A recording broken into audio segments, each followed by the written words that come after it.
Good morning, dear students. Welcome back to our online session. You are watching Chamam. And today we are going to start with a new chapter, chapter number 15 of your textbook, Non-Alignment Movement. We have so far seen the First World War. What are the causes? What are the consequences? The Second World War. Again, what are the causes and what are the consequences?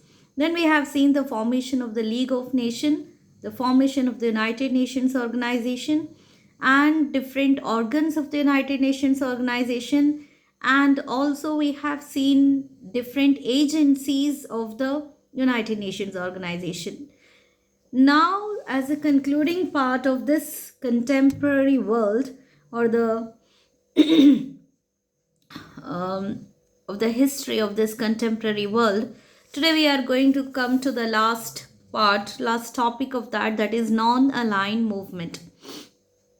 Now, what do you mean by this non-aligned movement? Okay, from the name itself, you understood that it's a movement. It's not an organization, or it's not any agency, or it's not any institution. Okay.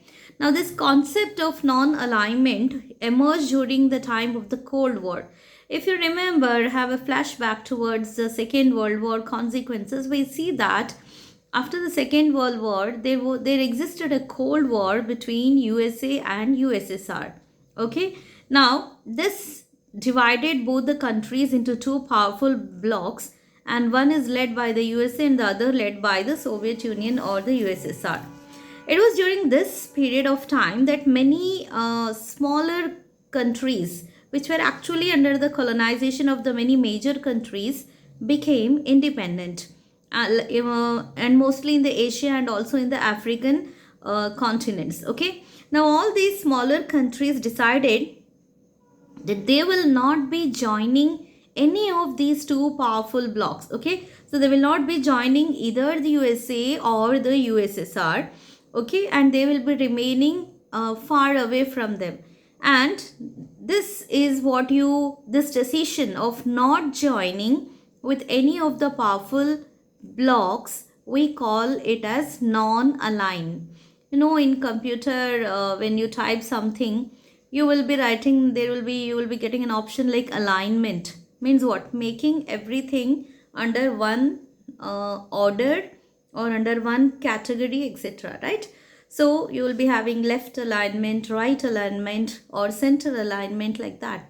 So non-alignment means what? Not incooperative, not joining, or not coming under one category, or not following any particular order. Okay, so that is what you call it as a non-aligned. So here that means these smaller countries who became independent doesn't decided that they will not be joining any of the powerful blocks, and they remain non-aligned. So this is how they started this concept of non-alignment movement. Okay. Now let us understand what is the international policy of a sovereign state. Now, non-alignment, or how can you define it? You can define it as it is an international policy of all those sovereign states according to which it does not align itself with any of the powerful blocs, and at the same time they remain actively and participate in all the world affairs to promote international peace. Okay, that these smaller countries also knew very well that if they don't cooperate with the other countries where they focus on the international peace, and if they completely remain aloof of the world affairs, then their chances of growing into or developing their own country is very, very less. Okay, so that is why they have decided that they will be participating in all the world affairs which are actually favoring to maintain the international peace and also help the personal growth of their own respective countries. Okay, but this doesn't mean that they will be joining hands with any of the powerful blocks. Okay, so now let us see what are the important features of the non-aligned movement. Okay, So the important features, first and foremost important feature is that it is not aligned with any of the power blocks, okay, either with the USA or with the USSR or Soviet Union, okay. Second is that it is opposed, the non-aligned countries, those who become the members of this non-aligned group or the movement, they always oppose the military alliances like NATO, CETO, Warsaw Pact, etc. So these were some of the pacts, that was being brought out by the powerful blocks, okay. And these they are mostly related to show their arm and ammunition usages and their military power, etc. And these non-aligned countries have decided that they will not be participating or extending their hands with any of these military alliances, okay. So again, it retains its freedom to take independent foreign policy decisions. Now these countries who became recently independent, who were under the colonization of the USA and many other colonies of China, USSR, etc., they have retained their freedom. Now it is their responsibility that they have to take independent foreign policy decisions, whether they have to accept the military alliance, or that means no country can compel on them. It's their own independent decision. Then it does not remain aloof from international problems. Again, now when they have categorized themselves as non-alignment, it doesn't mean that these countries will not be participating or remain or stay away from the international problem. So if the whole world is facing some very severe problem, that means these countries will not remain without helping or without coming forward. They actively participate in the politics among the nations. So non-alignment stands for action rather than passivism, okay. So the non-alignment stands for the action in the sense those actions which help in sustaining the international peace, those actions which help in maintaining the harmony between one and the other country, those actions where these countries get an opportunity to for their self growth and development, and also to contribute something for the welfare of or betterment of the other countries, okay. Now another important feature is that it judges an issue on merit. Now, what do you mean by it judges an issue on merit? Suppose two countries were having some dispute related to some trade or commerce, okay. And it's not, they don't look for the government, whether it is a capitalistic government or whether it is a democratic government, or whether it is any kind of Marxist or or any kind of socialistic type of government. They don't look at the government, they look at the matter related and the importance of on its merit, means how much important that particular issue or the matter is, and whether they have to interfere in that matter and they have to contribute something, their maybe their time, maybe their effort, or maybe some kind of natural resources, or maybe some kind of financial help or manpower, in whatever way it is, okay. So they decide on the base of the merit and not on the base of any political influence, okay. And adopts, and they try to always adopt the world common political concept, the global political concept is what actually they look to adopt for, okay. So this is what you understand by the non-alignment and the important features of the non-aligned movement, okay. Now let us look at the next topic, that is what are the factors actually responsible for this non-alignment, okay. So now, as I told you, after the Cold War, there existed a kind of global tension. For some period of time, there was like totally deadlock, okay? Deadlock in the sense no one was able to make out or guess which country is now going to attack. How long USA will be keeping quiet? How long USSR will be keeping quiet? Who will be starting their first attack?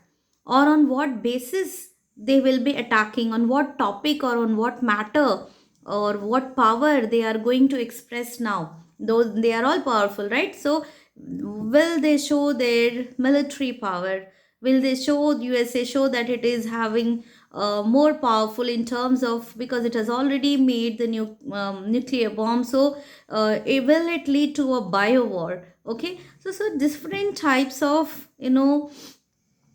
tension that existed all over the world. Now, those countries who got free and nearer to these powerful blocs were also undergoing the same circumstances or the situations, because they were also not aware that what next is going to happen. Okay, will their countries who got recently free will be again become the victims of these powerful blocs or not? So, a lot of global tension existed at that time of the Cold War, and this is because of the Cold War this global tension existed. And mostly, more than these powerful countries and those countries who joined the powerful countries, the independent and the small states were under great tension. Okay, and especially the colonized freed countries like India, Pakistan, then Korea, then many of the African countries. Okay, they realized that the division of this world into two powerful blocks was not in larger interest. Okay, and any time they can, they were expecting a kind of war to be broke and declared on each other. And whenever a war broke out, it not only affects the those countries who are involved in the war, but also the neighboring countries also. It wholly affects the global economic system, it wholly affects the global geographical system, it wholly affects the global territorial system. Okay, so the nations felt that by maintaining distance from both of these powerful blocs or the superpowers, they would put themselves, they will be keeping themselves away from the dangers of the war, and especially of this nuclear holocaust. Discovery of USA has already totally smashed off Hiroshima and Nagasaki, and it is an example in front of all the countries after the Second World War, because they understood that हाँ अभी USA से पंगा लेंगे तो उनकी country और उनकी लोगों के सब नाश होगा, सर्वनाश होगा. So that is why they know that very well, and they have already seen what USA has done to Hiroshima and Nagasaki. So they kept themselves away. Now when they are keeping themselves away, also एक internal tension इन countries के ऊपर होता था कि यार कौन पहले attack करेगा, यूएसए करेगा, यूएसएसआर करेगा, कहाँ से ज़्यादा अलर्ट रहना चाहिए और किस तरीके का अटैक होगा. ऑलरेडी हिरोशिमा पे न्यूक्लियर बॉम्ब डाल दिया यूएसए ने, तो आगे का अटैक होगा, वॉर होगा, तो क्या नया डिस्कवरीज ये लोग लेके आएंगे और उसका नुकसान कितना ज़्यादा होगा और कितना ज़्यादा लोगों पर इफेक्ट होगा, क्या होगा, सर्वाइवल, एग्जिस्टेंस कुछ होगा. So lots of this type of worries kept on haunting this. So this is what you mean by the global tension that caused by the world war. Okay, now the second factor is that struggle against the imperialism and non-colonization.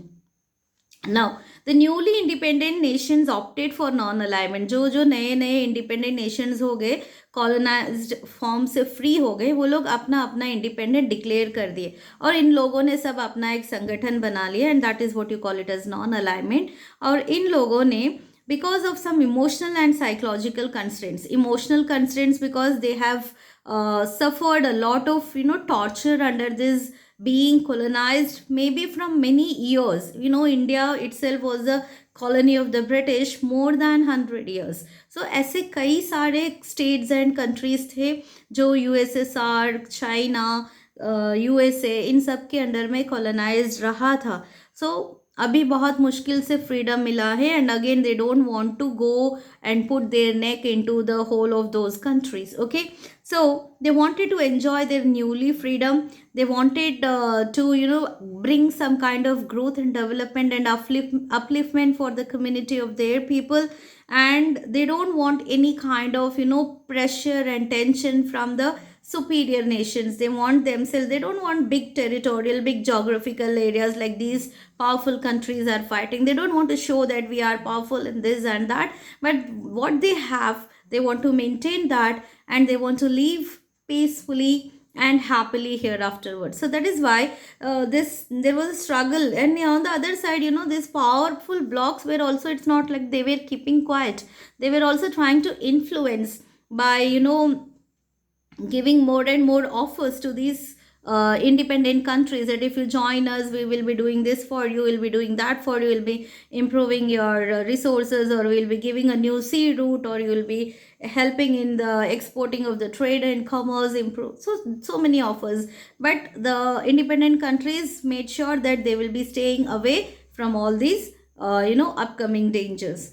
Then, right of independent judgment. Another one is that the newly independent nations uphold very strongly that they have this right to take the decision, that they are not going to surrender anymore under these powerful blocks, or neither they will be going and accepting any kind of favors from these powerful blocks. Okay, so they were very strongly, they took this independent decision, independent judgment, that they don't want any kind of intervene or any kind of interruption of these powerful blocks in their independent countries. Okay, they wanted to solve their problems by themselves without taking any kind of help or interference or even influence from the outsiders, especially the powerful blocks. Okay, then use of modernization, moderation in relation to all big powers. The newly independent nations wanted to promote goodwill and cooperation and among the nations of Asia and Africa. At that time, when after the Second World War, many of the newly independent countries were actually, as I told you, they were the colonies of Asia and Africa. So many of those countries have already undergone with the same circumstances, same situations. Okay, so everyone were physically tortured, mentally tortured, they remained as prisoners, they worked as slaves. Okay, and they were bereft of education, food, nutrition, health and hygiene. Beside this, mentally and psychologically they are very badly treated. So all have come across almost same kind of situations. They had to fight a lot. Many people, their ancestors, sacrificed their lives for making their colonies free from these colonizers. So that is why they have already undergone through those pains and struggles. So they know very well that giving pain and struggle to their own newly independent country is something not worthwhile. Okay, so that is why they always kept friendly relationship with the other newly independent countries, and also to establish and grow and development with this help. Okay, so next is that reconstructing international economic order. So for every country to survive, it is very important that they have to upgrade their economical condition of the country. Okay, so most of the newly independent countries of Asia and Africa were economically backward. Very poor condition was there when they got newly independent. So they had to think a lot of things of how to use their own resources in a better manner, how to increase their financial condition and stage, how to increase, and for that they have to levy taxes on the different goods and commodities, and and at the same time they have to see that it should not burden the people also. Okay, so since they need both capital, that is investment, and technical support to know or to boost their economic development, they consider it worthwhile to get both the things from wherever they could without any strings attached with them. Okay, that means wherever they could, again doesn't mean that they approach the powerful blocks. I'm talking here about all those newly independent countries. So they started, suppose for example, if one country is having very rich resources, for example India is having rich resources in cotton, India decided that it will be exporting cotton to those countries where newly independent countries where they don't have much resource of cotton in affordable prices. Okay, so it's like mutual benefit for both the countries, and the other country who is rich in any other product, or like suppose petrol or diesel, and they will be exporting to India. So these type of mutual understanding and relationships were maintained so that one country could help in reconstructing the economic background of the other country and their own country also. Then coming to the last feature of this factor responsible for this non-alignment is that formation of a collective force. Together we have a very famous proverb: united we stand, divide we fall. Okay, so this is what something happened after the Second World War with all the independent states, that they decided that they will be, whatever comes, they will be standing together, they will be united. And when this non-aligned movement was formed, initially around 50 members joined this non-alignment movement without having a second thinking, and India is one among those countries. Okay, so these independent nations realize that although they do not have any military power, now for the safety of a country, it is necessary that the country should have a very strong military power, very strong military defense system. And now they have just got independent. Economically their condition is very low. Now they cannot set up or frame a standard military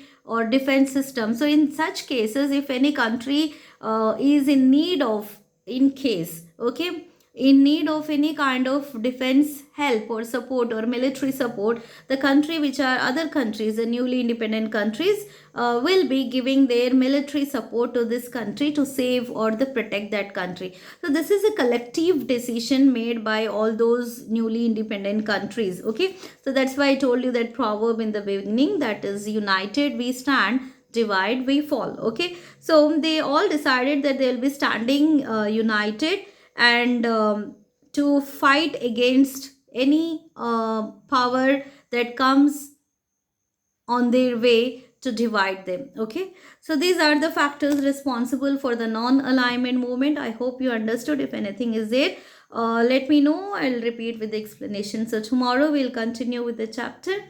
Till then, take care, be safe, have a good day.